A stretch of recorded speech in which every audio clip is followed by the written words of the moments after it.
আসসালামু আলাইকুম, আশা করি সবাই ভালো আছেন। আপনাদের দয়ায় আমরাও ভালো আছি। বর্ষা ইলেকট্রনিক্স অ্যান্ড সার্ভিসিংয়ের পক্ষ থেকে সবাইকে স্বাগতম। আমার সামনে যে লাইটটি দেখতে পাচ্ছেন, এই যে একটি 4 ভোল্টের লাইট।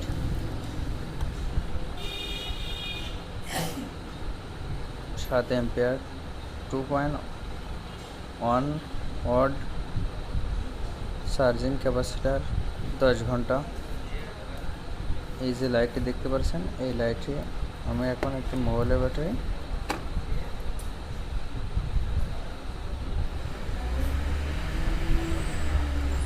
ইস্তেমাল করব। এই যে একটি মোবাইলের ব্যাটারি দেখছেন, এটি আমি এখন লাইটে লাগাবো।